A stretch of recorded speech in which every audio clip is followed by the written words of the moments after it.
Апснава ажәлара политикатә ҭагылазаашьа азҵаарақәа ирылацәажәеит атәыла ахада Рауль Ҳаџьымба иаԥшьгарала Аҟәа имҩаԥысыз ареспублика актив реизараҿы. Аиқәшәара мҩаԥысуеит Аԥсны ахада Рауль Ҳаџьымба иаԥшьгарала. Уи изызкугьы зҵаарак ауп ҳтәылаҿы иахьа иҟоу ажәлар политикатә ҭагылазаашьа. Ишыжәдыруа еиԥш, аҵыхәтәантәи аамҭазы апозициа ԥхеидкылақәа рхымҩаԥгашьа ажәлар рыҩнуҵҟа ҭынчра рызцәырнагон. Иара убас хазы игоу апартиақәа рхаҭарнакцәа ааԥхьара ҟарҵеит Аԥсны Аҳәынҭқар Ахада иҟало аҭагылазаашьа иақәҿиҭырц. Аԥсны Ахада уи ааԥхьара дахаҵгылеит, убри ауп изхылҿиааз иахьатәи аиԥыларагьы. Позвольте мне сказать несколько слов о текущей ситуации в нашей экономике. В последнее время мы с вами слышим много разных высказываний и оценок о состоянии нашей экономики. Многие из этих высказываний можно отнести к разряду необъективных, а некоторые к абсолютной неправде и намерению ввести наше общество в заблуждение. Да, действительно, пока еще уровень жизни наших граждан достаточно низкий. В нашей стране очень много проблем, которые мы решаем шаг за шагом. Но хочу спросить у тех, кто занимал самые ответственные посты в экономическом направлении последние 10 и более лет, а сегодня с высокой трибуны выступая дают нам критическую оценку.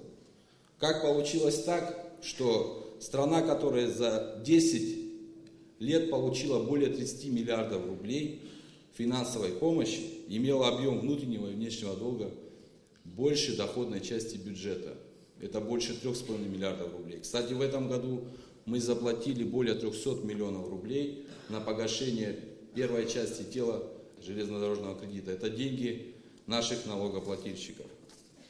Как получилось, что более 90% всех государственных предприятий, РУПов, МУПов были убыточны или вовсе выведены из строя? Как получилось, что на эти деньги не было создано ни одного предприятия, ни одного, которое сегодня могло бы приносить прибыль и доход в наш с вами бюджет? Только в молочный завод и государственные хлебзаводы было вложено более 400 миллионов рублей. В итоге мы получили молочный завод, который проработал несколько месяцев и закрылся в 2013 году. А практически все государственные хлебзаводы были убыточны. Где предприятия Абхазлизинг, Абхазчай, в которые были вложены сотни миллионов рублей, а сегодня их просто нет? Как получилось, что к 2014 году 6 из 9 банков Абхазии были убыточны, а сумма невозвращенных кредитов больше миллиарда рублей? Только у одного Сбербанка проблемных кредитов насчитывается около полмиллиарда рублей. Как получилось, что за 10 лет экспорт фруктов и овощей из Абхазии сократился более чем на 20%. И это далеко не весь список вопросов, которые сегодня можно задавать. Но я не хочу уподобляться людям, которые занимаются критикой, ничего взамен не предлагая. Как я уже говорил выше, уважаемые друзья, мы прекрасно осознаем и осведомлены о проблемах в нашей экономике и прекрасно знаем, как их решать. И с момента прихода к власти нашего президента Рауля Ҳаџьымба взят за основу единственно правильный курс. Курс на продолжение работы по строительству полноценного, самодостаточного, независимого государства. Курс на создание и поддержку реального сектора экономики, поддержку малого и среднего предпринимательства, прозрачности и открытости власти, увеличение эффективности использования государственной собственности. За этот период бюджет собственных доходов, если учитывать текущий год, увеличился на 66%, более чем на 2 миллиарда рублей. Экспорт товаров увеличился только в прошлом году на 55%, это 1,5 миллиарда рублей. Если учитывать текущий год, плюс еще 50 с лишним процентов, это еще миллиард рублей. А разница между экспортом и импортом, напротив, сократилась на 1 миллиард рублей. Валовый выпуск товаров и услуг увеличился на 29%, это 4,7 миллиарда рублей. Реализована программа кредитования малого и среднего бизнеса, в рамках которой созданы более сотни новых рабочих мест. Со следующего года Малым предпринимателям будут еще предоставляться и налоговые каникулы. Реализуется программа кредитования среднего и крупного предпринимательства на сумму 1,2 миллиарда рублей, по которой уже финансируются проекты на сумму более 800 миллионов рублей. Только вчера я был в Ачимчирском районе, где реализуются два крупных проекта общей стоимостью более 400 миллионов рублей, по которым будет создано до 80 высокооплачиваемых рабочих мест. И это только начало. Хочу отдельно отметить, что в реализации этой программы весь процесс, как и положено, проходил абсолютно прозрачно и открыто. Реализуется инвестиционная программа содействия социально-экономическому развитию, ремонтируются дороги, энергетическая инфраструктура, жилые дома, производится замена лифтов, ремонт водопроводов. И здесь хочу отдельно обратить, уважаемые граждане, ваше внимание, что в отличие от прошлых периодов, строительные подряды распределяются не по понятным узкому числу лиц, правилам, а открыто и прозрачно. И каждый гражданин знает, кто и за что получил тот или иной строительный подряд. Также за короткий период проведена полная ревизия государственных предприятий, РУПов, МУПов. Выявлено и решено большое количество вопросов. К примеру, состояние было такое, что из подведомственных нашему ведомству 26 государственных предприятий бухгалтерский баланс давали лишь единицы. Не говоря уже об убыточности и больших долгах. Только по компании «Абхазток» мы вынуждены были ликвидировать задолженность в размере более 70 миллионов рублей. Впервые в этом году эти предприятия консолидированно стали перечислять часть своей прибыли в бюджет нашей страны. Со следующего года будет увеличена адресная поддержка экспортеров. Будет продолжена программа кредитования малого бизнеса. Будет сельчанам оказана помощь в приобретении сельхозтехники и оборудования.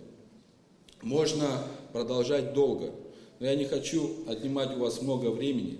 Вы прекрасно знаете о том, какие изменения происходят в нашей стране, потому что это заслуга не одного президента или команды, а заслуга каждого гражданина, чей ежедневный труд позволяет нам всем вместе строить независимое абхазское государство. Безусловно, есть также много того, что нам пока еще не удалось реализовать. Много не успели.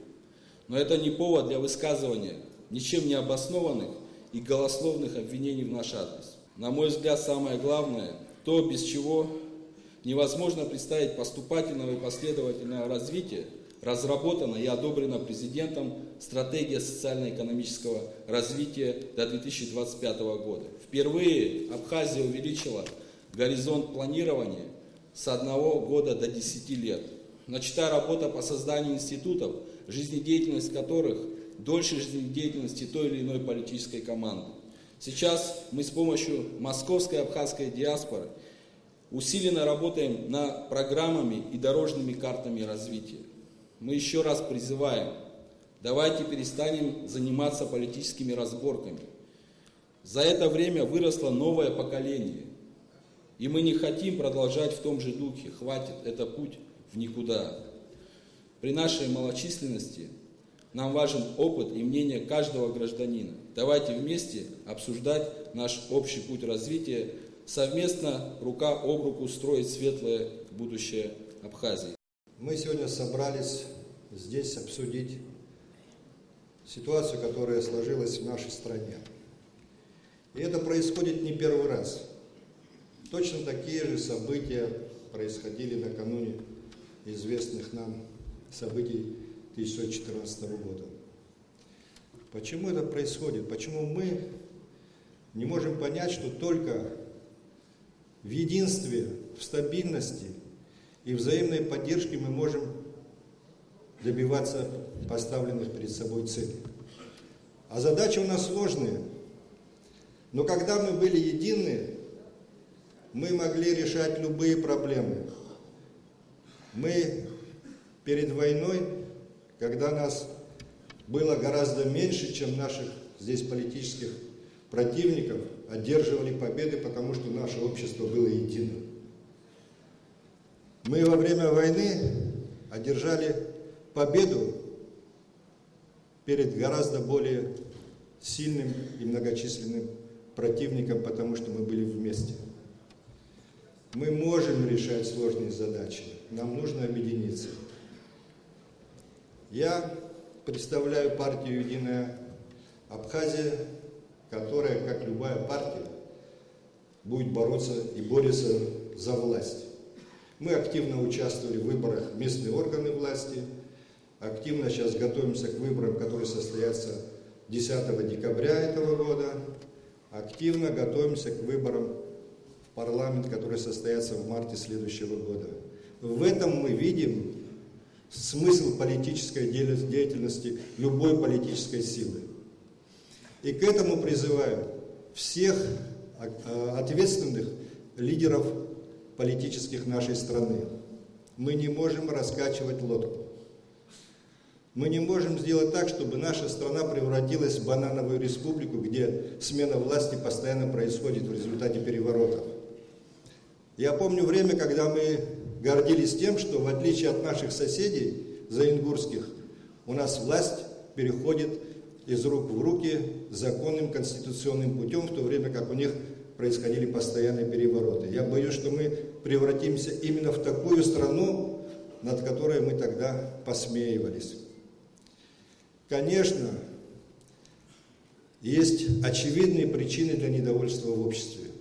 И не будем зарывать голову в песок. Нужно прямо правде в лицо смотреть. Тот, кто общается с обществом, с народом, знает, что протестный потенциал очень высок. И я бы не хотел, чтобы какие-то политические силы воспользовались этим фактором. Мы не можем раскачивать лодку. Мы и так плывем в океане, который штормит. И от того, что мы ее раскачиваем, мы можем все пойти ко дну. Этого мы себе не можем позволить во имя памяти тех, кого мы положили во время войны за эту свободу и за независимость. За тех, кто погиб за то, чтобы состоялось наше государство независимое и демократическое. Мы никогда не можем этого позволить, и мы никогда этого не позволим. Я хочу сказать, что сегодня тот протест, который есть, имеет как объективные, так и субъективные причины. И я хочу в адрес обеих сторон высказать свои претензии. Сегодняшнее недовольство в обществе вызвано тем, что нет тех реформ, которые люди ожидали. Во всяком случае, они очень медленно осуществляются, и это факт. Нет реального желания, во всяком случае, реальных действий, потому чтобы начать диалог общественный. Был создан совет при президенте, совет политических партий. Он что, собирался?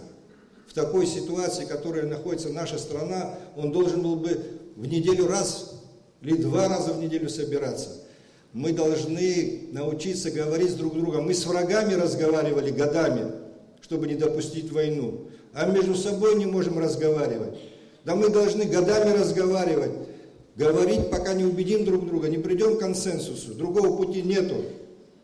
Мы не можем поднимать. Вы видите, что перед каждыми президентскими выборами мы стоим на грани гражданской войны. Это нормально?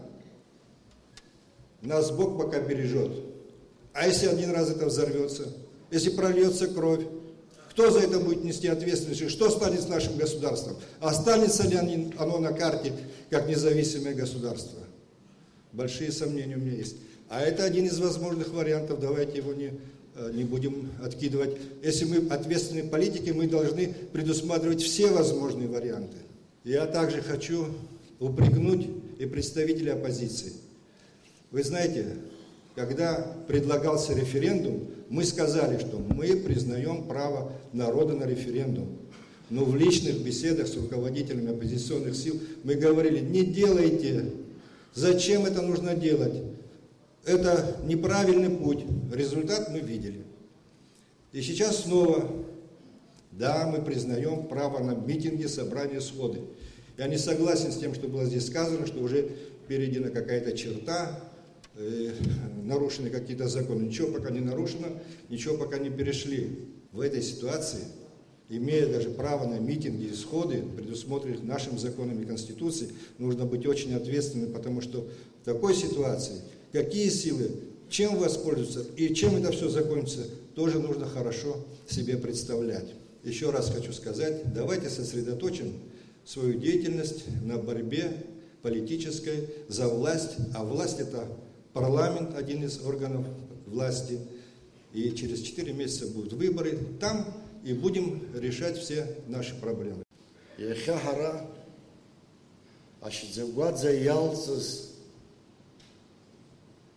Жларуп, макянаги, хахураква, мгадzaц, имбадzaц, хана цурлагарц. Абриам тезиха, яхапета глазаша, ахархора, хатус корзиха, дара, и гунахаро, мьёбхас гуянагу. Яхапиам тезиха, يجلسوا عم يالخنا عند كرر قلرة از حزيرة ايكونوميك اشتخرة عم يالخنا يقبحا عجلر اوانا قررم وبريام تزيهم يخا شوكا رخطوسكوا عزبرة فجراتم يسبي رقواردكوا اي حبر جتا زانجنا ينانخا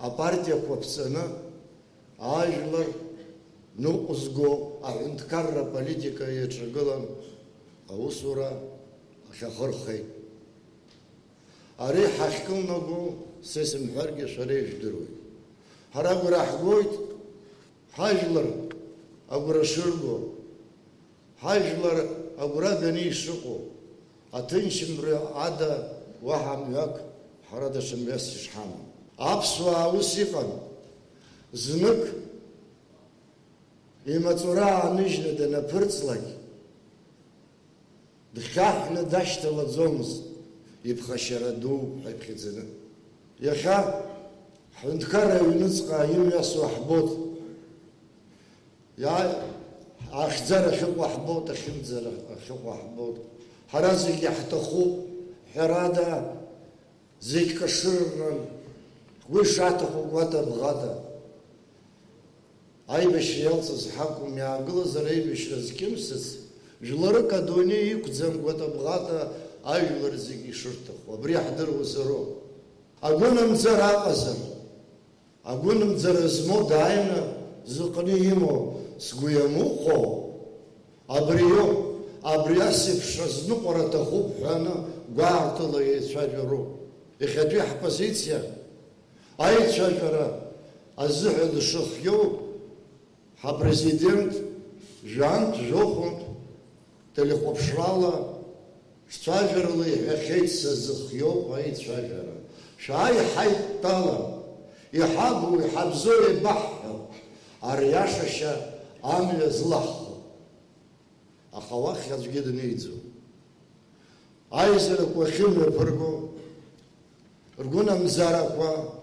интеллигенция имясва а политика яла цайжо алаш длашуп и бози и хойдрози ари закузи уялаш длашны дмидзей апсына хакытраз шок учыз данюяц шинаркни пстазара гякуйзи ажмар поэт рушбей смр вайр вабхабха ос حيختواجر حاكاديميك سوس حرختواجر انتليجنسي وس حرختواجر ازجي زندرو درردا وها ازجي دقنقوا يتواجر درجه بانزر تشيوي حالورجي اباكلنو يخاف نتكرم عمختكو ياموسجي يكوب خزوالاغر اكاجاك زمحري حمو اصار درراي امينستر رحمو Академия хамов, Апсвый институт хамов,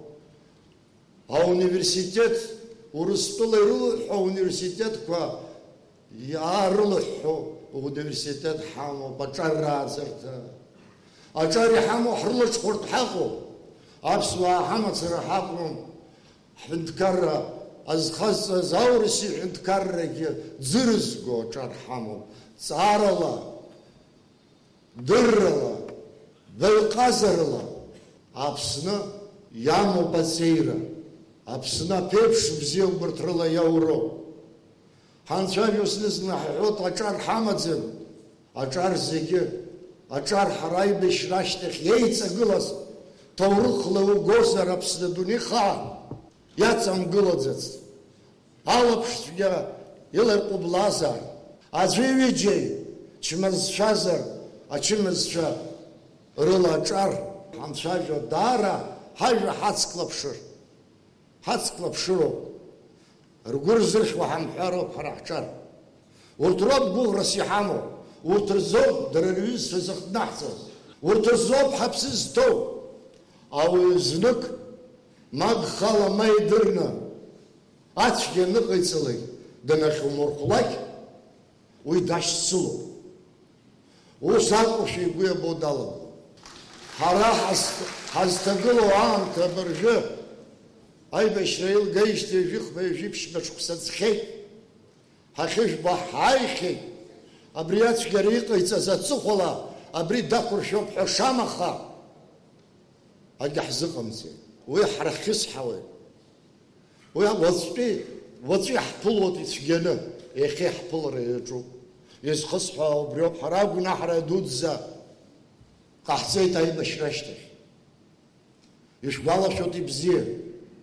Ҳара ҳанцәахәы, анцәа иаамышьҭахьыц нцәахәыс иҳамаз, аблыра ҳалызгаз, атәра ҳҭызгаз, аҳәынҭқарра шьапы зкыз, иаԥызҵаз данычмазаҩха, ҳаплакатқәа шьҭыхны, аҩны еихагыла дахьынхоз ҳнеины, улбаа уара арахь, ачымазаҩ арҵәаа ҳарҳәо, ҳаагьежьын, аӡәык ҩыџьак рыда аӡәгьы химҳәаазеит. Ус ишааиуаз алхрақәа иалагеит. Абри зеиҳәои ҳәа гәыбӷан сышәымҭан. Ари уаҩ игәы ԥнажәот, ҳабӷа рҟәуеит, ҳаграҳара ҳара еибаҳамҳәар, иҳаицәо ихы еирхәо. Алхрақәа ҳаналага аҭыԥ азыҳәа Сталини Бериа ирзымшьыз, Аԥсны аҿахәы аҳәарақәа малацәажәара анамоз, Кремль иназырҩуаз, дашьнылшьа ҳнылагылан, аҟәардәтата ҳнылагеит. Дызусзаалакгьы ардәын амгәагь урҭ амҳәеит ҳәан ҳабацәа ишырҳәо еиԥш, даараӡа убри иашьҭалан иҟазҵазгьы даҳзымԥшааӡеит. Уи ус илеиӷьу ицеит. Ус ишааиуаз аԥсахрақәа ҟалеит, даҽаӡә дааит. Данааи, сара сзын абри гәыкала исҳәоит, ижәдыруаз зныкгьы сҳәахьеит. Ихьмыӡӷ дуӡӡо, апрезидент ҳәа далухызар, агәарабжьара дахьааубо, аҟәҟәаҳәа уеихсуа, знык азмырхо, хәынтә азмырхо, бжьынтәи азмырхо. Дыргәаҟны акәылӡишәҵан сымаҵуеит ҳәан дықәуртәар ииашаӡам. Ииашаҵәҟьан иаҳҳәозар, иҟалахьоу аӡәы хшыҩла деицәамызт, гәаӷьла деицәамызт, ҵарала деицәаӡамызт. Иара ихатә гәаԥхарала ус иҟалеит аҭагылазаашьа ҳәа сгәы иаанаго. Уи ашьҭахь иара идгылаз иахьагьы иҿызҭуа, уи бџьармцала ареволюциа ҟаҵаны дықәырцеит ҳәа иахьагьы ауаа ржьара иаҿуп. Абџьармцала аӡәыр днеизар шәара ижәдыруеит. Ҳконституциа алхрақәа апҟара инақәыршәаны, абжьыҭирала иахьатәи ҳапрезидент иааникылеит Аԥсны Ахадара. Уи мап ацәызкуа, абреитәу аӡәгьы шәыҟоуп ҳәа сыҟам. Аха иавагылоу ауаа дырӷыӷкуеит. Арӷыӷкра иатәуп. Убарҭ арӷыӷкцәа мчык рымоуп, убри амчгьы еилкаатәуп. Алшара рызҭоуп, рымч ахьынтәаауа, бӷас ирымоуп. Аҷкәынцәа ирывагылоуп. Аҳәынҵәа ҳацлагылаз, ашьа иҳацалагылазароуп. раԥхьа игылоуп, еижәлар дрылагылан аӡәгьы дшәымбаӡеит. Нас иҟало иаҳҳәар убри аҩыза, уаагыл иауазар. Ари акәым ахьакылсра ауеит, аҭак ԥхықәрагь шыҟало удыруаз ҳәаны, хәыҷык иаҳамҳәарада ԥсыхәа амаӡам. Убри ивагыло аҷкәынцәа, иҳацибазуаз ҳаишьцәа, ижьошәа игәы иабоуп, аха урҭ иужьо ракәӡам аҩсҭаа дызжьороуп. Убри идыруазар сҭахуп сара раԥхьагыла. Ус игәы иаанагозар аҟазжьот, мап, урҭ изжьаӡоуп, урҭ аказы идгылоуп, аха иаҭаххаргьы рҭыԥ рдыруеит. Иахьа амчрақәа иҟоу, анапхгара, алеишәа ҳазхьамԥшыр, иҳамоугь ҳцәыӡуашәа зборацәа иоуп. Хәыҷык алеишәа ҳмырӷәӷәарада ԥсыхәа амаӡам. Аҳәынҭқарра амаҵ зузуа, рыхшара, амилициаҿы инеины, арраԥхьагыла икьытел иахо, ахаҳә агәыдҵаны аԥенџьырқәа ԥырҽуа, дара рҭыԥқәа рҿы итәоуп, иахьа уажәраанӡагьы агьраҳамҳәаӡац. Даҽакгьы иџьоушьаратәы иҟоуп излаԥхармшьоит.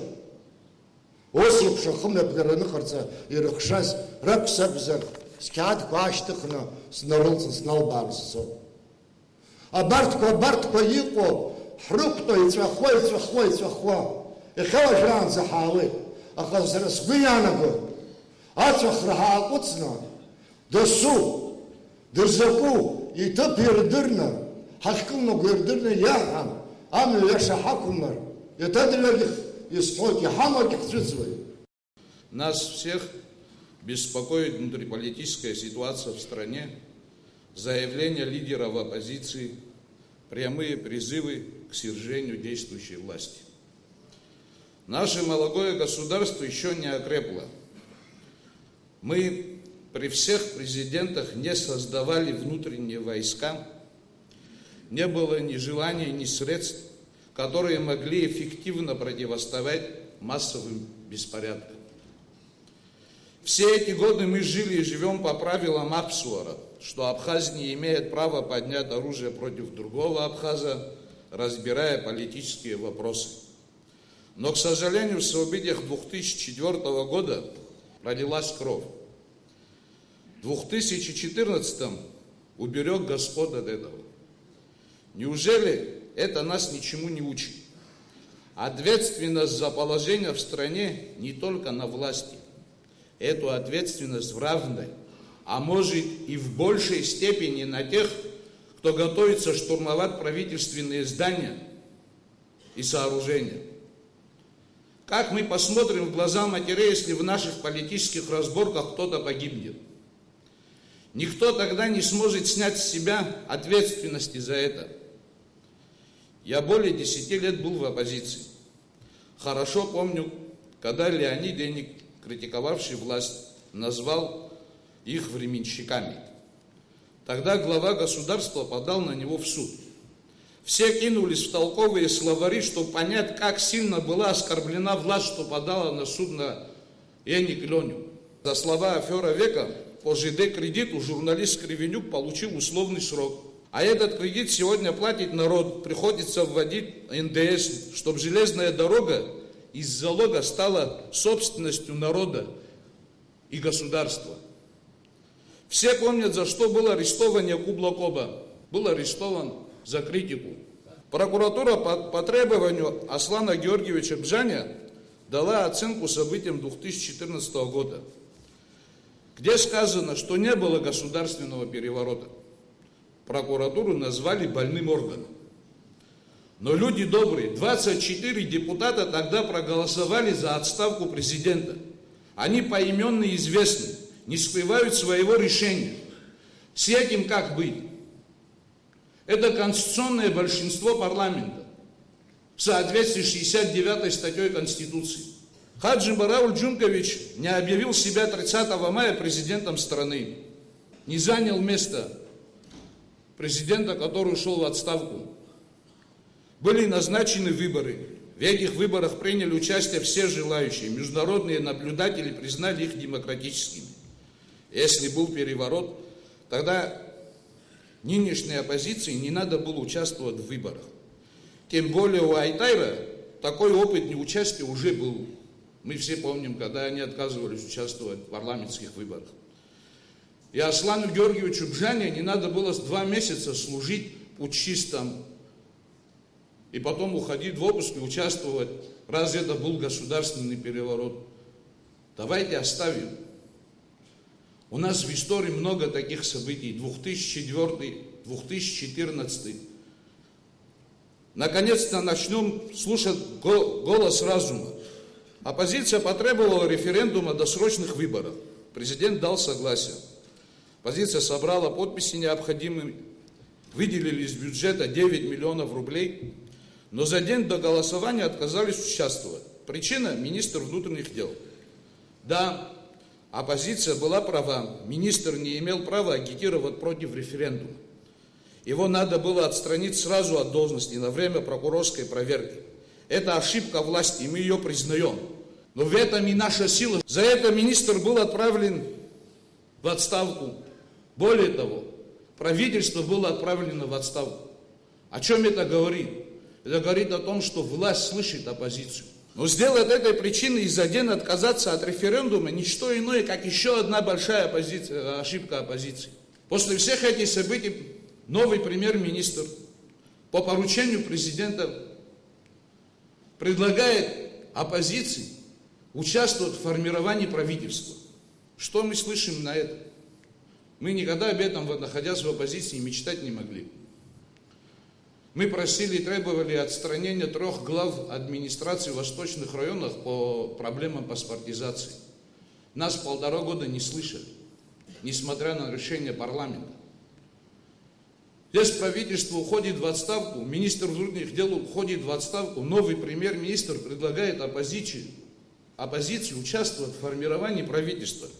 В ответ: вы пришли путем переворота, мы с вами не будем работать. Это что, конструктивный ответ? Это что, ответ государственных мужей, которые хотят вести дальше государство?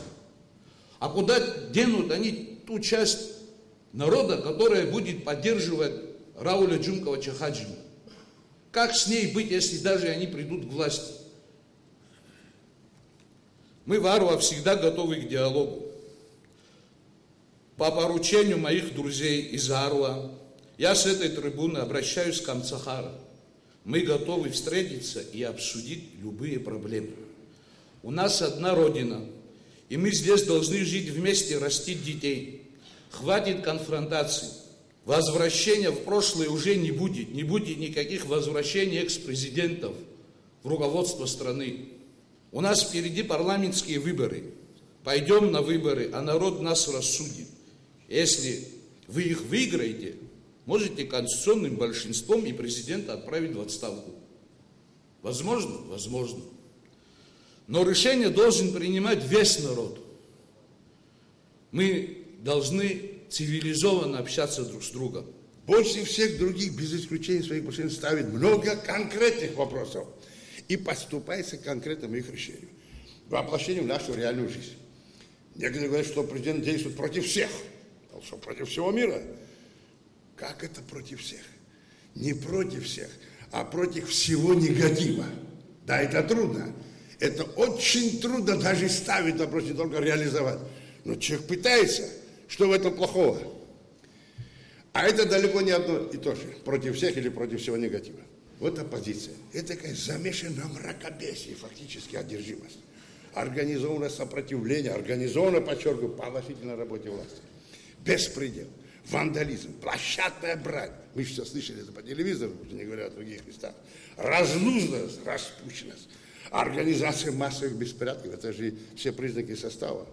Оппозиция выдохлась. И от этого мечется. И еще больше свирепеет. Что от них ожидать, знать очень трудно. Потому что убежден, ее действие зависит от указаний ее хозяев. А одно из звеньев этой хозяйской, одно из звеньев, там еще другие звенья есть. Этой хозяйской цепи нам известно. Это бежавший от народа экс-президент Анклав. Загодя заранее заготовленный сценарий в здании МВД. Это преступление однозначно готовилось заранее, заблаговременно. Где достали крюк? Это не простой же крючок, который барабулькал, крюк конкретный, мощный, стальной, которым взламывались бронированные ворота МВД. Где была и так быстро нашлась тяжелая машина, которая вырвала этот самый засов, такой ворота тяжелейшие, многотонные. Кто устанавливал, крепил этот круг? Откуда он знает, что можно таким образом закрепить его в проеме щели? Кстати, откуда были ему известны эти щели? Кто ему об этом сказал? Или он заранее это изучал? Или ему об этом кто-то подсказал из тогдашних сотрудников МВД? Вот такая вот культура, с позволения сказать, общения. Дорожный мусорный завод Гагра. Впервые, тоже впервые. Так что же, на фоне этого повсеместного мусора, и в буквально в переносном смысле слова, и деструктивных действий оппозиции, курортный статус нашей курортной страны мог быть поставлен под сомнением, как курортная территория, где люди спокойно должны отдыхать, мог оказаться под угрозой. К этому шло дело, если бы не решение вопросов продолжалось. И вот впервые находит и эта тяжелейшая проблема начало своего практического решения. И таких впервые много, перечислять не буду. Вам известно, наш президент ведет себя по принципу Коржавина, быть самим собой, быть равным самому себе. Оппозиционеры что, сразу в дамки вознамерились? Ситуация изменилась, это во-первых. Ведь вы знаете, и господин Бжаня знает, и все мы знаем, что ему в свое время предлагалось. Предлагалось. Требовали, что президент его не допускал, он не послушал. Предложил все равно, незаслуженно предложил ему что-то. Вы знаете, того же должность секретаря Совета Безопасности. И что он ответил, тоже вы знаете. Я, говорит, подумал, посовещаюсь, что тебе предлагаю. Причем тут здесь совещаться с кем-то? С Анхвабом, с кем? Послушайте, господа из оппозиции. Ну нет для коалиционного правительства правовой базы. Только лишь на джентльменских началах. А где они, эти начала, с вашей стороны? Да какие там джентльменские начала, когда столько ушатов грязи в одностороннем порядке выливалось этой самой оппозиции? На голову, и не только президента, и всех нас, и в том числе на мою. Поэтому я имею право об этом тоже говорить морально. Не лучше ли дать возможность власти поработать, а потом спрашивать? Или сегодня спрашивают, ради Бога, мы в рабочем порядке по разным позициям, как то. Почему не разворовывается абхазский бюджет и российские транши? Спрашивайте. Это их не интересует. Почему, вы понимаете? Почему так много строится, ремонтируется? Причем без крика и шума. Там полдороги построили, помните, что говорили? А сегодня каждый в селах и без шума, не бьют себя в грудь. Почему второй мост запланировать через Гумисту? Реально. Уже проектно-следная документация готовится, все прочее. А буду еще больше свои родные и знаете президентов резервов дохода. Почему власть добивается строительства настоящей нормальной тюрьмы для наших же граждан? И лично Путин обещал помочь и в этом. Почему власть впервые поступается к обновлению даже замене капиталоемкой, но не броской работе по городской инфраструктуре, в том числе капитальному ремонту и замене системы водоснабжения и канализационной системы. И, наконец, почему впервые на всем постсоветском пространстве за всю, не только послевоенную, но и довоенную историю, власть поставила задачу борьбы с наркомафией.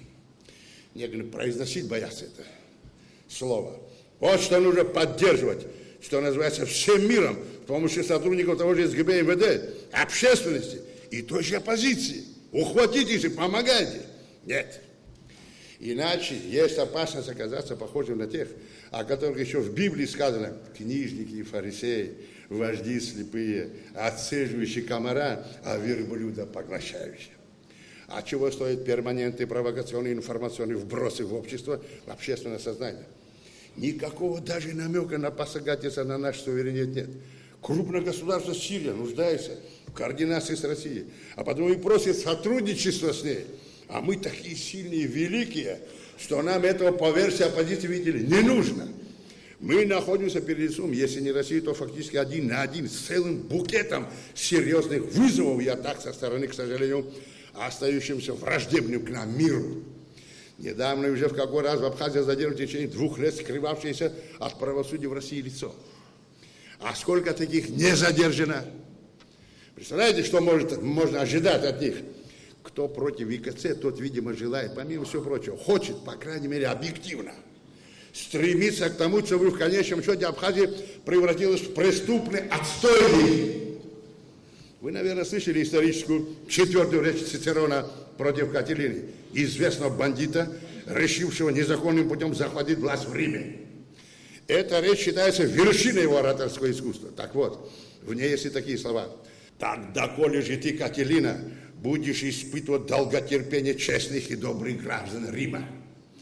В результате без кровопролития, без единой капли крови, Катилина со своей бандой ушел из-под стен Рима. Так вот, хочется сказать, так доколе же вы, господа Бжания, Лагербая и компания, будете испытывать долготерпение честных и добрых граждан и без того истерзанной нашей страны. Возьмите себя в руки, остановитесь, опомнитесь, пока не совсем поздно. Но, видимо, от них тоже не совсем все зависимо. Там зависимость конкретная, вы же понимаете.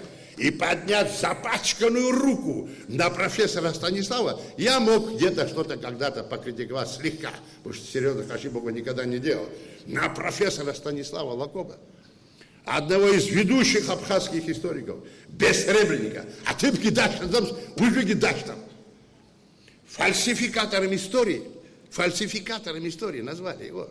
Лакербая назвал, который сам, Станислав Лакоба, умело и неотразимо разоблачал грузинских фальсификаторов истории.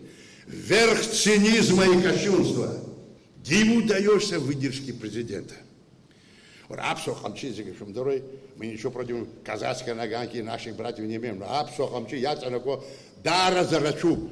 Это символ власти, если кто знает. Абрыш и Сарахон, еще давно я изучал этот вопрос специально. Символ власти над самим собой. Оппозиция, точнее руководство, потеряв всякий контроль над собой, утратила способность реально оценивать ситуацию. Одержимость, переходящая все границы и рамки дозволенного, как в правовых, в том числе уголовно-правовых, так и морально-этических норм. Вознамерились власть превратить в проходной двор, и на что расчет, кто им это позволит? Последние выводы в адрес народа в этой Абхазии, Ружбе и Станислава Лакоба – самое настоящее политическое хулиганство. Но не только. Подобные хулиганские выпады уже набили оскомину. Оппозиция вошла в раж. Видимо, видя свою безнаказанность, в конец распоясалась. Как может с такой оппозицией вообще сотрудничать? И в чем? И глава нашего государства до самого последнего времени пытался это делать. Неужели еще будут продолжать пытаться? Я не знаю. Глава государства больше других желает мира, социального и спокойствия. Дарой за итахом, абрябса жабка и шахо, зюжур стан и лымгло, ебш, алар и итахом. Мы тоже не хотим, но он больше всех этого не хочет. Ахенткара хадара, арусква ами пагара, еначу аамтаза, хара хаймака, хайчак, хапстазара заги, здыхпало, уи уачпи амш, хахкылнагу хазгвам тадзаква, хаважлар, харгвам туитчгела. Хаштах игылане яйва, хчар, ирахари, хушпами паагари, уянирсан. Ишаны изаны ачажара, хаважлари снаги ирыман. Ирыму бихеги, уят разцазку ус дудзу. Зхылапа аршна, ажлар ирылысцаз, езтахуги, езтахымги, езусуги, езусымги, ясу ялагуй. Уйдаара, ичеем ус дудзу. Шай, хшира хырпсаны, хажлар ржапхя, худжги-дуги, хайзыдзырвина, пхяхапих пепш хазхуцу халага. Абрия тыпахна, яхаханткара хадарау джункипа, хаджим бадыказыр, уачу уачаштах, дычатштхалут.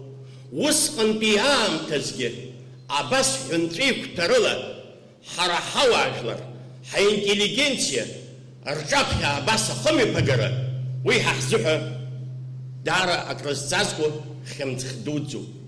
Щепчарш ацо, апсу хенткарли нато, ари игра баапсыгу зыгхзуха. Апсна яиуаз, а миллиардка, жашок сарапхя, ихныхыз шыгыз, ауай шырдырыпш, ихырбаз ихныхым геху. Убарҭ аџьабақәа рахь ицазгьы, аҳәынҭқарра иахьа миллионла Урыстәыла аҿаԥхьа аԥара хнашәаауеит. Ари даара узхәыцша акоуп. Ираӡаны ацәажәараҿы ҳаԥсуа жәлар еснагь ҳаҭыр зқәырҵуаз, сара сыгәдоуҭатәиуп. Убри аҟнытә Аԥсны жәлар рпоет Рушь Бесмыр ҳажәлар ихәыҷра инаркны иахьа уажәраанӡа ирылагыло, зыжәлар ҳаҭыр рықәҵаны иахьагьы уахагьы ирыхӡыӡаауа, згәам бзиаразы збара хәыҷык иуадаҩу, уара ишуҭаху уилацәажәо аӡәгьы азин уимҭеит. Уи иҿаԥхьа ишьҭаҵатәуп аҭамзаара дуӡӡа, избан акәзар ус иҟоу иаԥсоу иакәӡам уи ахаҵа. Сентиабр аҵара шықәсазы иҳауаз ҳашҟәы Аԥсны аҭоурых ажәабатәи ажәеизатәи акласс ҳҵаҩцәа разнагара иазку.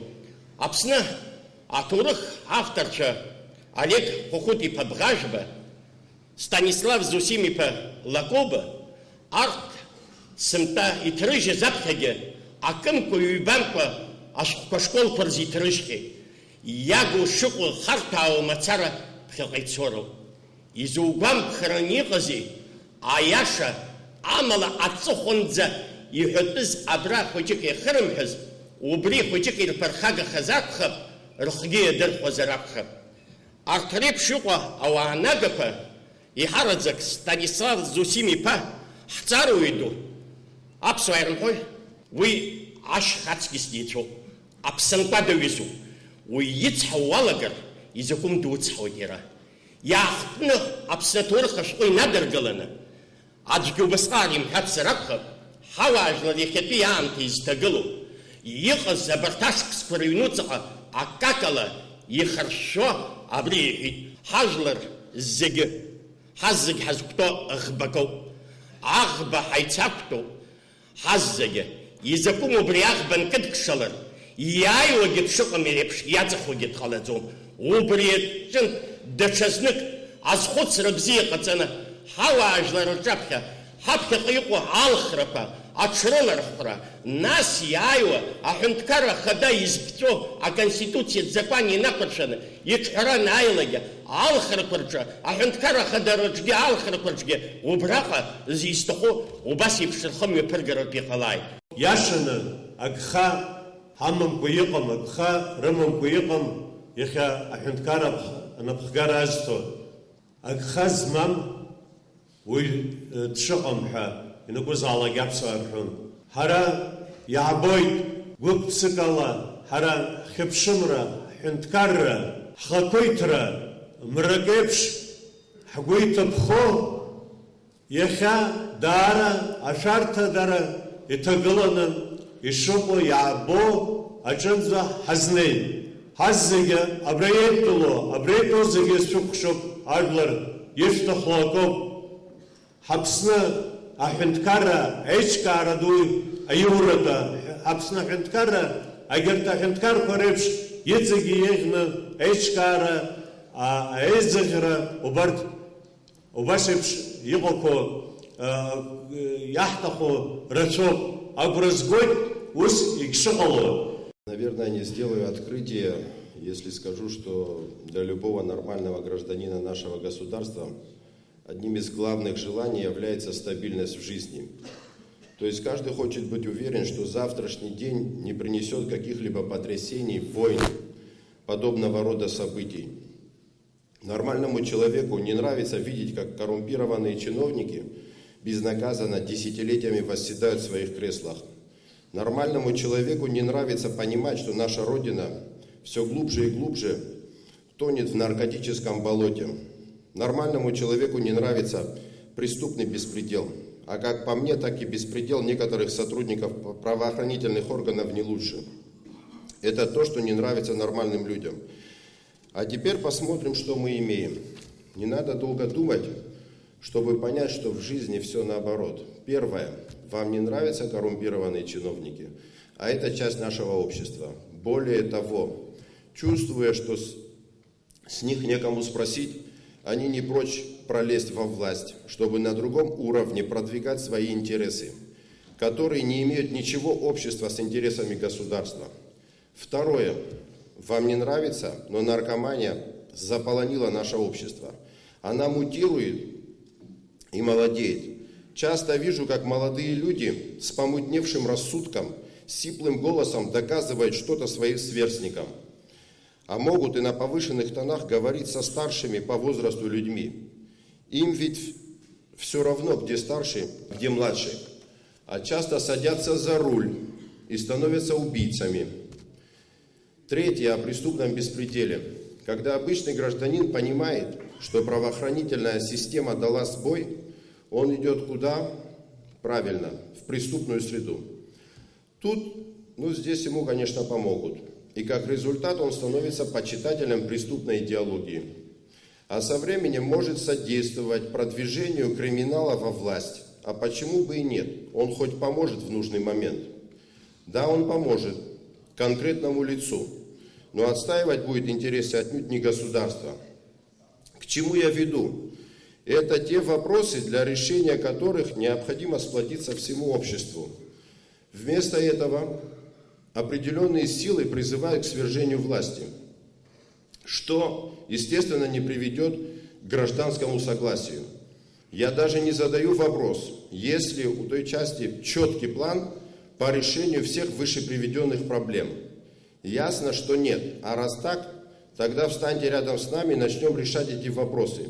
Ведь если этого не сделать сейчас, то нашему молодому поколению, нашим детям будет гораздо сложнее. Общество должно запустить механизм самоочистки, то есть выдавливание преступной идеологии, неприязнь к коррумпированным чиновникам и тому подобное. Считаем необходимым объединить общество и решать все проблемы так, как отстояли свободу Абхазии 23 года назад. К большому сожалению, мы начинаем переступать ту черту, которую не дозволено никому переступать. Мы забыли все, через что мы прошли. Сколько людей погибло, чтобы сегодня мы находились в свободной, независимой стране. Задумайтесь, наши отцы, наши деды мечтали об этом, но на наше поколение выпало вот все это. Мы должны это сохранить. В рекомендательном плане очень хочется попросить президента, власть, все те, которые сегодня должны исполнять закон, и пожестче все это привело к тому, что вот мы начинаем забывать. Мы забыли про комитет спасения, мы забыли за тех, кто говорил, мы и про это забыли. К большому сожалению, сегодня нас, ветеранов, тоже разделили. У нас 3 ветеранские организации, но в этом, я думаю, что мы все едины. Мы должны соблюдать закон. У нас есть институты народные, совет старейшин, у нас есть жрецы. Вот это все прощение привело нас к тому, что мы уже начинаем переступать черту, которую нельзя переступать. Прощают пусть батюшки, и батюшки пусть призывают к прощению, а представители закона и власти должны по закону спрашивать, если нарушен закон. Я буду говорить о нашей стране, о государстве, о власти и оппозиции. Граждан Абхазии все больше посещают устойчивые страхи, связанные с тем, что мы стоим у опасной черты, после которой может начаться необратимые процессы саморазрушения и потери нашего суверенитета. Оппозиция взывает к сакральности власти, говоря и обвиняя нас в том, что мы занизили планку высоты власти. Это действительно очень важная тема, поскольку на вертикали власти держится любая государственность любой страны. На этом аспекте я и позволю себе остановиться. Начну с главного аргумента оппозиции – событий от 27 мая. Принимаю мнение, что это не лучшая дата в нашей истории. Но означает ли это, что теперь в отместку оппозиция готова положить нашу государственность навзничь, говоря, мы же вам говорили, давать конечные оценки событиям от 27 мая пока рано. Время расставит все на свои места, являясь безошибочным арбитром. А пока напомним хронологию предшествующих событий, в частности, паспортизацию граждан враждебного государства в обход всех законов страны и просто разумной логики, несущие прямые угрозы нашей государственности. Будучи сами оппозицией, мы кратно пытались договориться с президентом страны Анквабом, договориться напрямую, через парламент, Амцахара и множество знаковых людей.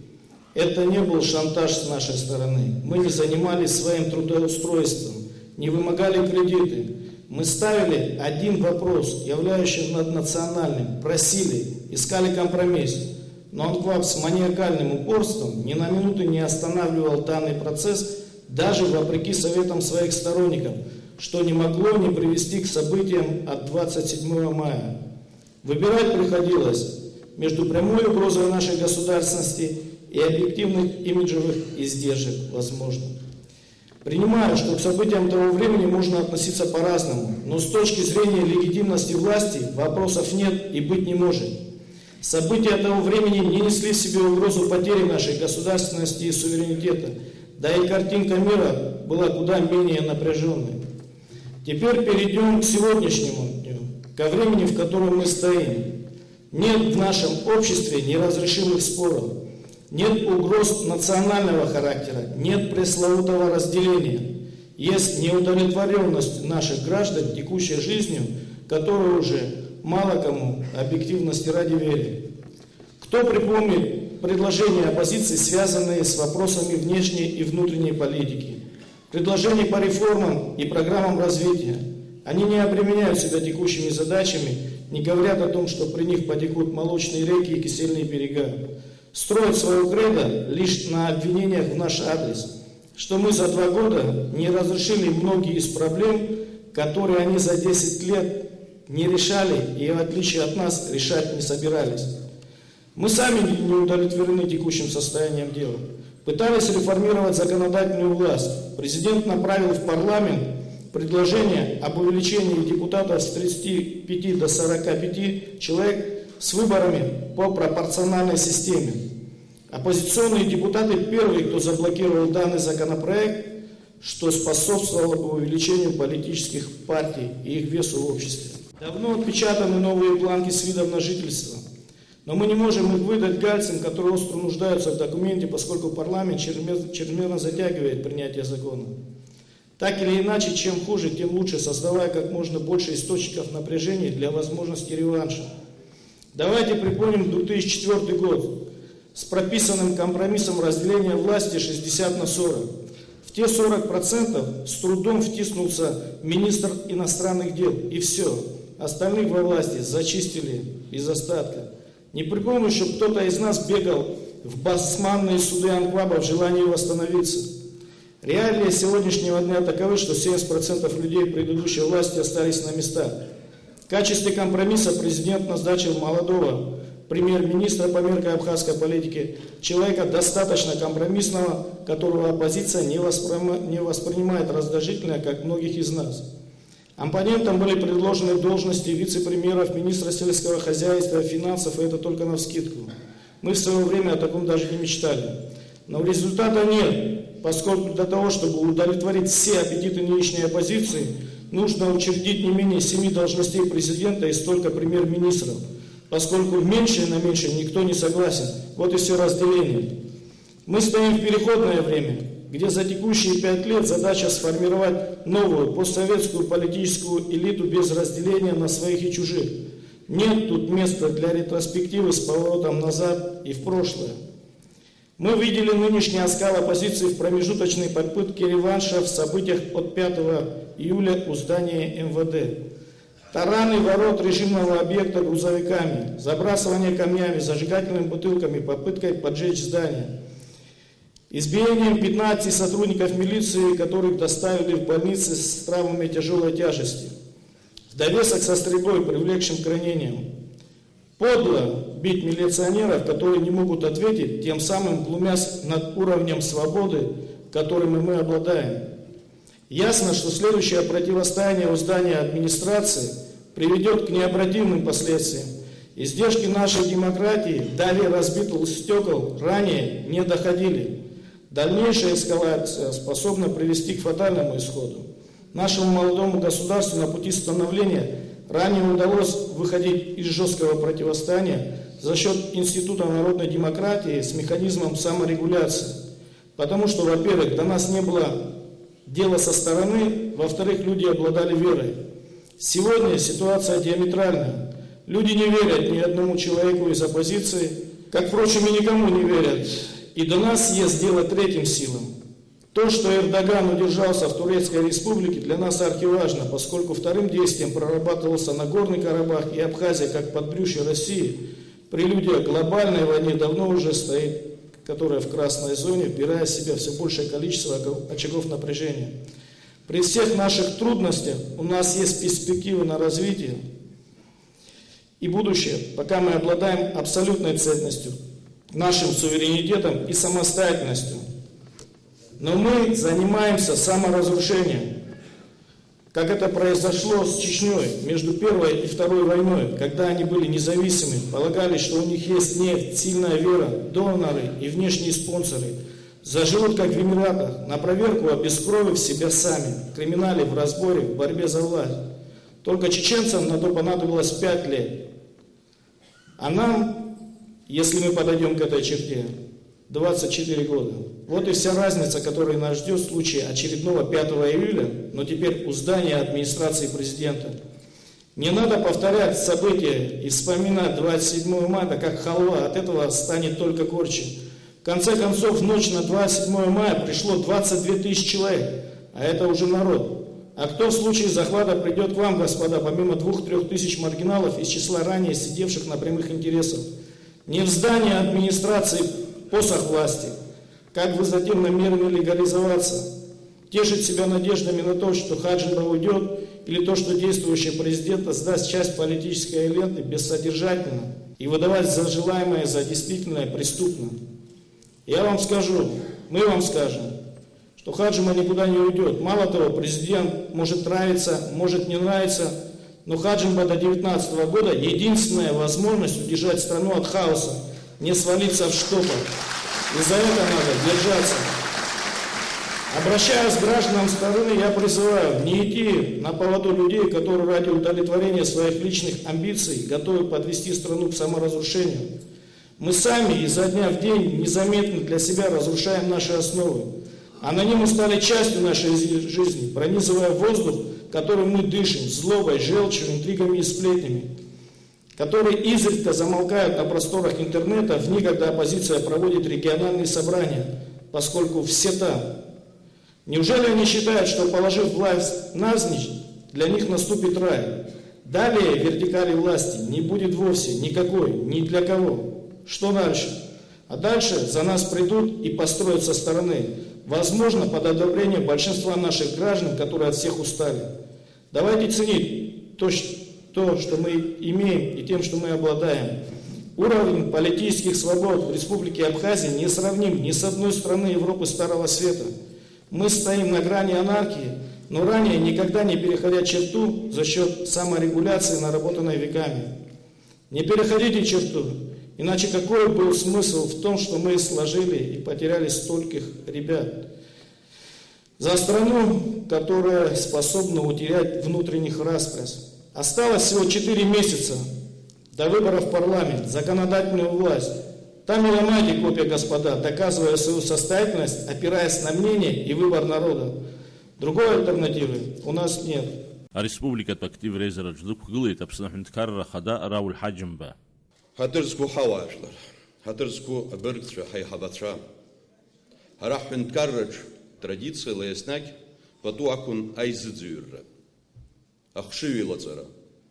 Чидалаги амилат ирзейпшу. Хаас ирму проблемақәа анцәырҵуаз аамҭаз. Иахьатәи иҳаизарагьы хықәкыс иамоу убри ауп. Аҳәынҭқарра аргылара ахьымҩаԥысуа иара убас, уи иацу аполитикатә ԥсҭазаараҿы иҟамлара залшом аимак аиҿак, иуеиԥшым агәаанагарақәа, азнеишьақәа. Ус иҟоуп ҳакәша-мыкәша адунеи зегьаҿы. Аха еиларҩашьатәым азакәандареи, адемократиеи. Иҟоуп ихадароу, высшьа змам ԥҟарак, шьала, џьабаала иааго Аԥсны ахьыԥшымра, аиқәырхара, аизырҳара аусаҿы ҳхатәы политикатә интересқәа аҩбатәи аплан ахь ҳарнахароуп. Иҟазароуп ҳазегь ҳаидызкыло хықәкык, идеиак. Нас иарбану уи? Ҳәарас иаҭахузеи, уи ажәлар ракзаара, аҳәынҭқарратә суверенитет зықәгылоу ауасхыр арӷәӷәароуп. Аха уи зегь баша цәажәараны, зеиԥш декларацианы иаанхоит закәан мҩала, конституциа мҩала аиҿкаара ҳашьҭамлар иуеиԥшым абиԥарақәа рыԥсҭазаара ахҭынҵаны иахьанӡа иаҳзааргаз аҳәынҭқарратә система. Рыцҳарас иҟалаз џьоукы-џьоукы аполитикцәа атрибуна ҳаракқәа рҿы ианцәажәо азакәан ада ԥсыхәа шыҟам рҳәоит. Аамҭак ала ааԥхьарақәа ҟарҵоит, ижәылатәуп, иқәылатәуп, мчыла акәзаргьы аиҳабыра наҟ иқәгатәуп ҳәа.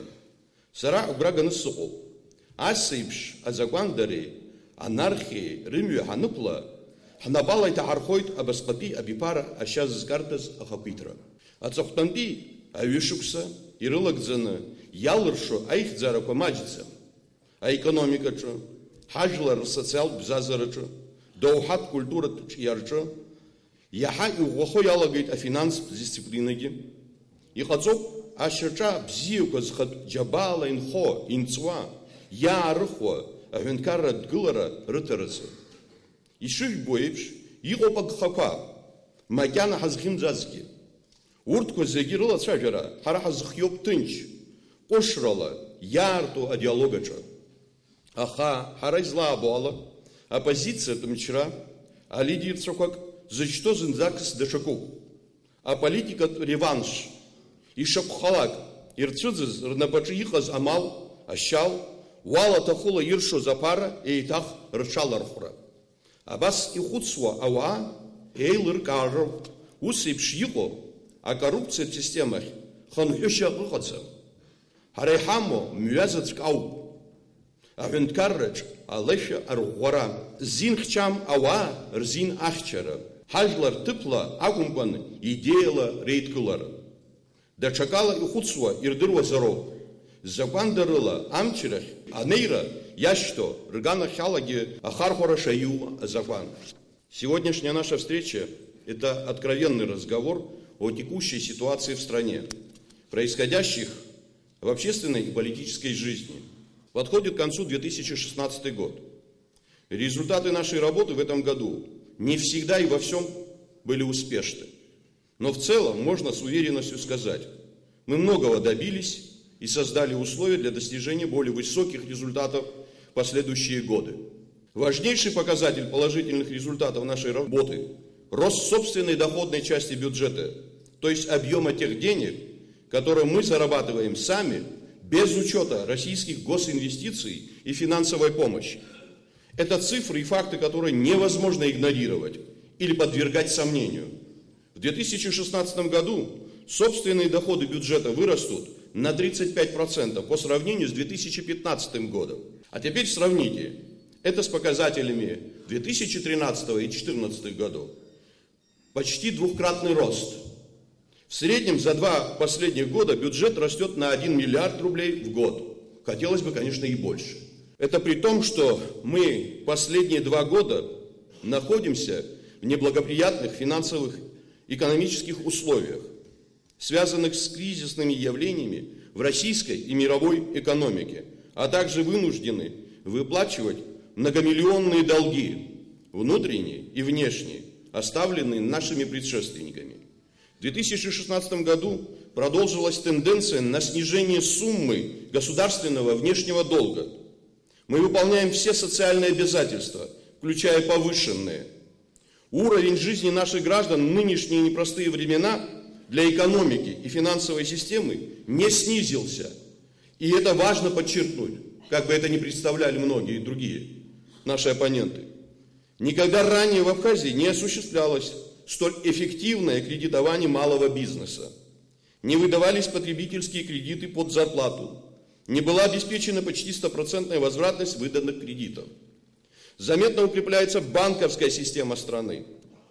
Повышается качество коммерческих банков. Растет прибыль в целом банковской системы. Активно развивается система безналичного расчета. Многократно возросло число держателей пластиковых карт АПРА.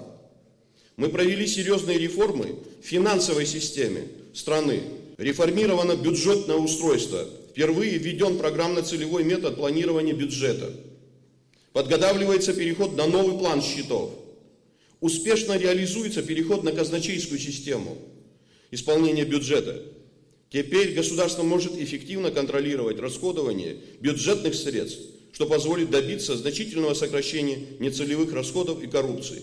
Я согласен, Сергей Миронович, когда вы говорите о том, что плохо идет реформа, но это не вина только исполнительной власти. К сожалению, здесь нам надо всем вместе объединиться. Принятые меры по повышению качества администрирования налоговых и иных платежей, работа по наведению порядка на объектах курортной сферы позволили нам значительно увеличить собственную доходную часть бюджета. Эта работа будет продолжаться. Мы должны планомерно сокращать теневую экономику. Продвигается конституционная реформа. Идет активное формирование Конституционного суда. Принят целый пакет законов по совершенствованию судебной системы. Уже реализована важная реформа местного самоуправления. Мною внесен в парламент законопроект, предусматривающий совершенствование избирательного процесса, повышение в нем роли партии. Это как раз таки, к сожалению, да, мы говорили о необходимости перехода к другой системе формирования парламента, но давайте хотя бы начнем с того малого, что принимается пока и парламентом, и нашим обществом. Благодаря изменению принципа формирования контрольной палаты, а также института уполномоченного по правам человека, значительно усилены контрольные функции парламента над исполнительной властью. Просто мы этого, к сожалению, пока, может быть, в полной мере не понимаем. Нельзя не обратить внимание на важнейший показатель развития – активизацию культурной жизни в стране, всплеск деятельности театров, актуализацию вопросов охраны и защиты культурного наследия. Абхазия постепенно возвращает себе статус важного центра культуры на Кавказе. Этого всего бы не было там, где очень плохо, как говорят наши друзья-оппоненты и оппозиционеры. Конечно, были и ошибки, но, как известно, не ошибается тот, кто ничего не делает. Самое главное, и я уже неоднократно это говорил, мы доказали самим себе, что можем преодолевать трудности и, изыскивая внутренние резервы, создавать условия для развития страны и повышения уровня жизни наших граждан. Для достижения этих целей чрезвычайно важна поддержка общества, которое готово терпеть временные неудобства, связанные с процессом реформирования, но при этом осознает необходимость реформ и верит в их долгосрочный эффект. Мы никогда не обещали чудес. Мы просили у общества поддержки на тернистом пути реформ и изменений. Эту поддержку сложнее достичь в обществе, которое пытаются раскалывать по политическим и другим принципам. Мы всегда выступали за диалог, консолидацию, отвергаем принцип деления на своих и чужих. Даже если посмотреть на новый состав Общественной палаты, то можно увидеть, что в нем, в этом авторитетном органе, представлен практически весь спектр политических настроений, существующих в обществе. В Абхазии существует свобода слова и самовыражения. Телевизионный эфир открыт для выражения различных точек зрения. Было ли такое еще несколько лет назад? Мы неоднократно предлагали политическим силам страны найти общую платформу для взаимодействия. Возникла идея политического консультативного совета. Однако от участия в этом прогрессивном органе отказалась оппозиция по надуманным, неубедительным предлогам. Попытки Общественной палаты наладить диалог власти и оппозиции, в том числе через заключение политического договора, вновь столкнулась с неготовностью оппозиции к конструктивному сотрудничеству. Именно эта деятельность Общественной палаты и возможность установления диалога подвигла власть приостановить свои шаги по привлечению к ответственности лиц, организовывавших и принимавших участие в нападении на МВД. Пусть никто не сомневается, эти дела будут доведены до конца. Это не угроза. Это только то, что должно делаться в любом цивилизованном государстве по отношению к тем, кто переступил закон. Не нашли понимания и поддержки у оппозиционных сил и другие наши предложения по формированию пространства для цивилизованного диалога. Оппозиция сознательно избрала путь конфронтации, отбросив даже намеки на конструктивное оппонирование и содержательную критику. Да, политическая конкуренция – важный и необходимый элемент демократии. И сегодня в Абхазии никто никому не запрещает говорить и отстаивать свою точку зрения. Любые легальные политические силы имеют право вести агитационную, пропагандистскую работу с населением, разъяснять цели и принципы своей деятельности. Однако, к сожалению, использование этого права оппозиционными организациями все больше приобретает какой-то болезненный характер. Вместо нормальной политической деятельности, связанной с необходимостью убеждать людей в правоте своих позиций, оппозиционные силы перешли к тактике поливания грязью, очернения, прямого оскорбления власти, лично президента и многих уважаемых людей в нашей стране. Все это выходит за пределы не только политической корректности, но и элементарного воспитания. Ведь когда прибегают к ругани? Тогда, когда нет вообще никаких аргументов. И действительно, хамство, грубость, радикализм в заявлениях оппозиции полностью подменили содержание и предметную критику. Наши граждане не могут понять, так что все-таки конкретно меняется в вину президенту и всей власти. Неспособность управлять государством? Что, все у нас плохо? И мы на краю гибели? Принижение государственности самой Абхазии? Это все те цитаты из выступлений деятелей оппозиции. Простите, но это все больше похоже на истерику реваншистов, чем на заявление ответственных политических деятелей. Как тут не вспомнить известную мудрость? Оскорбление – это доводы тех, кто не прав. Вместо того, чтобы доказать народу свою правоту, они призывают в 21 веке сжечь учебники истории и свергать силой законную власть. Более того, прямо говорят о планах по совершению в обозримой перспективе незаконных действий, направленных на насильственную смену власти. Хочу заверить всех, мы не допустим дестабилизации обстановки и покушения на конституционный строй в стране. Вопрос не в том, останется ли Хаджимба президентом, а в том, чтобы сохранить наше государство. Еще раз ответственно заявляю, мы никому не позволим в пылу реваншизма разрушать нашу государственность, завоеванную столь большой ценой. Повторюсь, в обвинениях оппозиции очень мало конкретики, один популизм. Они не предлагают выхода из ситуации, которую называют критической, не имеют никакой внятной программы. То, что было представлено партией Амцахара в виде программы, фактически предано забвению. Фонд АПРА, при создании которого в апреле 2014 года декларировалась ориентированность на проведение аналитической экспертной работы, не выступил с какими-либо программными заявлениями. Получается, что оппозиция предлагает вести народ в никуда, не имеет внятной перспективы, подменяет сущностную дискуссию безответственным популизмом.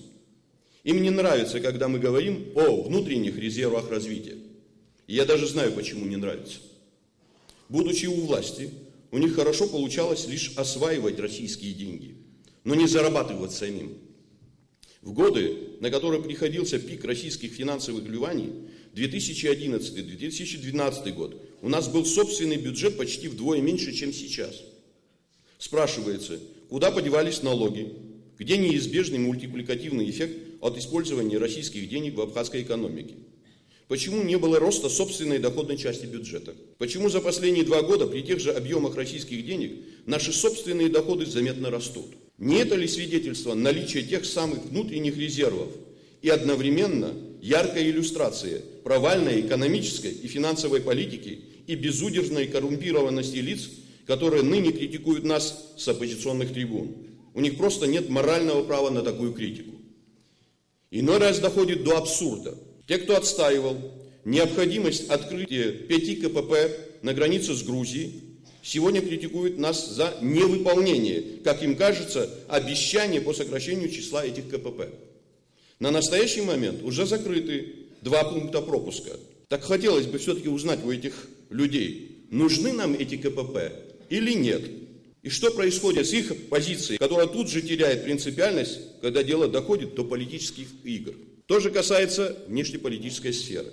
Нас обвиняют в якобы ухудшении отношений с Россией. Однако именно действия оппозиции, их непоследовательность еще недавно оказали негативное влияние на фон этих отношений. Оппозиция сначала подвергла разгромной критике важнейший договор о союзничестве и стратегическом партнерстве, обвиняла власти в намеренном ущемлении интересов Абхазии, устраивала пикеты на границе, чтобы не пропустить меня на встречу с Владимиром Путиным. Но потом вдруг поддержала договор, незаслуженно приписав только себе заслуги в доработке его текста. Сегодня интенсивность контактов абхазских и российских официальных лиц заметно возросла, и планомерно идет реализация договора о союзничестве и стратегическом партнерстве, который выводит абхазо-российские отношения на качественно новый уровень. Российская Федерация всецело поддерживает курс руководства Абхазии на обеспечение внутреннего развития страны, а также намерена продолжать содействие укреплению международных позиций Абхазии, о чем было заявлено на недавней встрече министров иностранных дел 2 стран. Продолжается совместная работа по инвестиционной программе. В 2016 году планируется завершить работы по 184 объектам. На данный момент профинансировано более 1,7 миллиарда рублей. Строятся дороги и коммуникации, социальная инфраструктура. Нас обвиняют в частых кадровых изменениях, не объясняя, что именно в этом не нравится. Не сомневаюсь в том, что лучше часто менять кадры, чем годами упорно держаться за неэффективных и обанкротившихся чиновников, что было свойственно представителям бывшей власти. Мы работаем всего 2 года и реализуем программу реформ, рассчитанную на более длительный срок. Поэтому сегодня нужно не заниматься злопыхательством, а объединяться на основе созидательной повестки дня. Только все вместе, единым народом, который верит в необходимость изменений, можно добиться желаемого результата. Хатырску хавальтла, хай хабатша, хай башра ветеранша. Ехети хайзараджа икгылаз ауа рыбана гарака дачазныки аграхдыргейт. Ихадарол акы акны ишуко и цирцва аззарака зеги политика тмюала рыцбара. Хара и халшузик ахцалой арина фыски уи агана хала. Ажлари, агенткарри, рейчайжра, язку о провокациях лцшаду. Урт шейраках хрзгулгу. Ехети хайла чавира, схы ярпан, хатырску анацша, абацша, хатала шара шушха схынар хана исхойд. Имя пысва ахтыскорча, я очерпши ахугара. Шрабжа, шджаба ахуа, сдышцо фичпанша. И шилша взбахует, намысла еще адзо, шахшара, Хажлар и чазыжу амчрака ирыцымну партивш аазара. Сгуянагуит апипш зизмо апснах стызго хчарги дара ачанкылара адрпшипха хунткара ашартадара алахинза затхало абартаускорча. И табупха шаххой яхети хайзарызхы алазырху зеги. Харахазну тынч мюала дыррала хшывила ауска рымюкцара ахархартача Шара фишхад гыло агра агойд. И все жахшует агбамчухва. Физик зымат зжуа, ажлар русача айхзарадуква аманшалара. И табу фанчасвой. А республика актив рейзера ялахуз ирыдркылет ахамта. В нашем обществе традиционно в шкале нравственных ценностей доминирующее значение придавалось достижению взаимопонимания по судьбоносным общенациональным проблемам. Общеизвестно, что и на сегодняшнем этапе строительства независимого абхазского государства возникают сложные вопросы, требующие учета различных точек зрения, реально существующего расклада сил в обществе и устоявшегося плюрализма мнений. Все это вполне естественно вписывается в контекст общеполитических процессов и определения приоритетов внутренней и внешней политики нашего государства. Однако необходимо отметить несовместимость беззакония и основополагающих демократических принципов. Считаем, что на фоне последовательной борьбы за сохранение и приумножение базовых исторических ценностей, ставших возможными благодаря огромным усилиям всего народа Абхазии, личные интересы и политические амбиции должны отойти на второй план. Нас всех должна сплочевать главная идея, заключающаяся в сохранении национальной идентичности, идеологической основы государства, объединения всех народов, проживающих в республике на базе защиты наших незыблемых конституционных завоеваний. Однако на словах, голословно декларируя высокие понятия, говоря об исключительно законном, правовом и политическом решении возникающих проблем, некоторые представители оппозиционных сил на деле открыто призывают к противоправным силовым действиям, направленным на свержение законно избранной власти.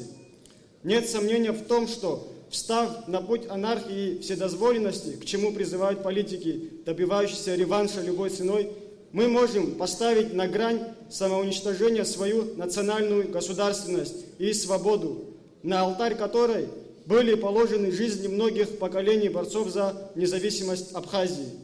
При этом в погоне за групповыми и корпоративными интересами мы не вправе забывать, что Республика Абхазия и ее многонациональный народ живут далеко не в изоляции от внешнего мира. Гражданский долг обязывает всех нас помнить о том, что судьба Абхазии тревожит зарубежную абхазскую диаспору, наших единокровных братьев Северного Кавказа, дружественную Россию, являющуюся нашим главным стратегическим партнером. В последнее время на встречах оппозиции с общественностью в духе печально памятных времен озвучиваются огульные обвинения в адрес одного из крупных специалистов по новейшей истории Абхазии, ветерана национально-освободительного движения профессора Станислава Лакоба. Считаем, что оценку высококвалифицированным трудам ученого, в том числе и новому изданию учебника по истории Абхазии, вправе давать видные историки-эксперты, а не своекорыстные политики, способные только на циничное навешивание ярлыков. Не менее циничными следует расценить попытки публично унизить достоинство народного поэта Абхазии Рушбея Смыр, находившегося у истоков национально-освободительного движения. Мы далеки от стремления идеализировать деятельность нынешнего руководства Абхазии, но абсолютно безосновательные и предвзятые попытки оппозиции перечеркнуть и очернить позитивные сдвиги, достигнутые за 2 года в сфере экономики, социальных преобразований, усиления финансовой и налоговой дисциплины, кредитования малого и среднего предпринимательства, укрепление связи с Российской Федерацией по разным приоритетным направлениям, в том числе и военно-стратегическим.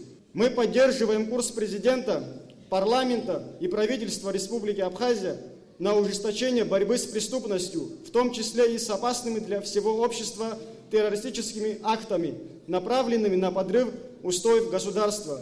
Исходя из вышеизложенного, считаем необходимым выразить свою твердую и неукоснительную поддержку деятельности руководства Абхазии во главе с президентом Раулем Джуковичем Хаджимба. Обращаемся к президенту Абхазии с предложением ужесточить меры воздействия на политических деятелей любого ранга, призывающих к насильственному свержению власти, чреватому опасными последствиями для нашего государства. Уверены, что единственным способом разрешения любых конфликтов может быть только их обсуждение в рамках межпартийного диалога.